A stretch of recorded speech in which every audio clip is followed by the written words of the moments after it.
날마다 주님과 행복자 되기. 조이풀 큐티와 오늘의 기도 제 1929호. 조이풀 큐티.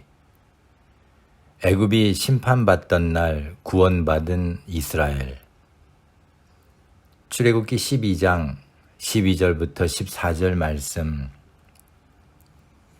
내가 그 밤에 애굽 땅에 두루 다니며 사람이나 짐승을 막론하고 애굽 땅에 있는 모든 처음 난 것을 다 치고 애굽의 모든 신을 내가 심판하리라. 나는 여호와라.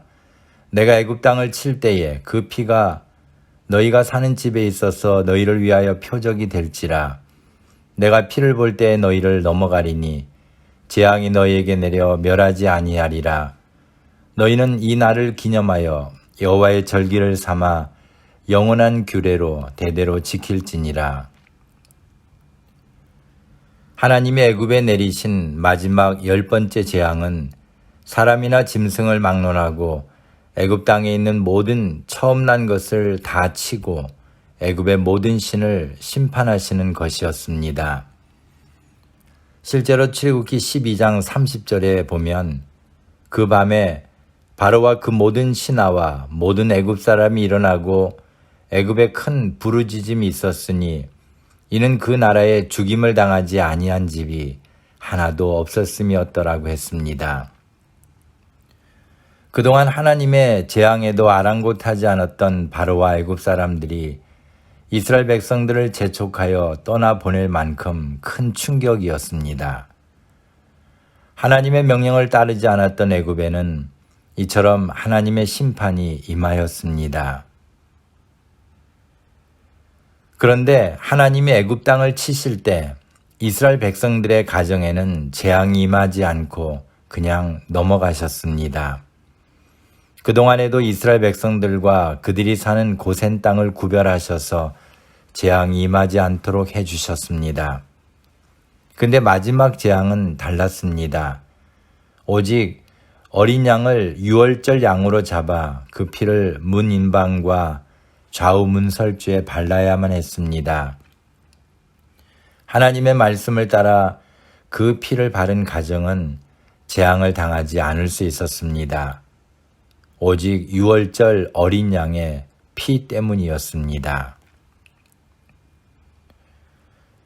애굽에 하나님의 심판이 임하던 날 이스라엘에는 구원이 임했습니다.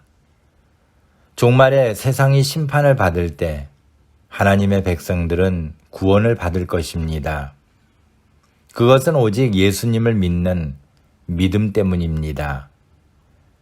예수 그리스도의 보혈을 믿고 의지하는 자들에게 심판은 임하지 않고 넘어갈 것입니다. 잘나서도 의로워서도 아닌 오직 그리스도의 보혈 때문입니다. 애굽이 심판받던 날이 이스라엘에게는 구원의 날이었음이 오늘 우리들에게는 매우 강한 메시지가 될 것입니다. 심판과 구원의 갈림길에서 결코 심판을 택해서는 안 될 것이기 때문입니다. 우리를 구원하시려고 유월절 어린 양 대신 예수님을 믿어야만 구원받을 수 있습니다. 감사합니다. 오늘 함께 나눌 기도 제목은 예수님을 믿습니다. 주님 안에서 오늘도 구원받은 자로서의 삶을 온전히 살게 하옵소서. 오늘의 기도문 다 같이 기도하겠습니다. 전능하신 하나님, 출애굽의 역사를 통하여 하나님의 말씀을 듣는 것이 얼마나 중요한 일인가를 깨닫습니다. 애굽의 왕으로부터 옥에 갇힌 사람의 장자까지 하나님의 심판은 어김없이 임했던 그 시대에 유월절 어린 양이 피를 발라 하나님의 말씀대로 순종했던 이스라엘 백성들에게는 심판이 아닌 구원이 일어났음을 통하여 세상의 종말을 바라보게 하시니 감사합니다. 하나님을 믿지 않는 누군가에게는 심판이겠지만 하나님을 믿는 자들에게는 구원의 날이 될 세상의 종말까지 열심히 주의 복음을 증거하기 원합니다. 한 사람이라도 더 하나님의 구원에 들어갈 수 있도록 전하며 또 전하는 사명을 다하기 원합니다. 코로나의 위험보다도 세상의 심판은 노아의 때와 같이 더 위험하게 다가올 텐데 저희 믿는 성도들부터 하나님 안에 깨어있는 삶을 살게 하옵소서.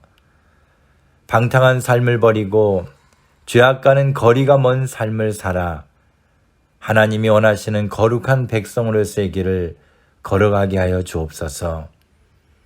예수님께서 들어가라고 하신 좁은 문을 외면하지 않게 하시고 세상의 넓은 문에 현혹되지 않게 하옵소서. 오늘도 우리를 구원해 주시는 하나님을 더 알기 원합니다.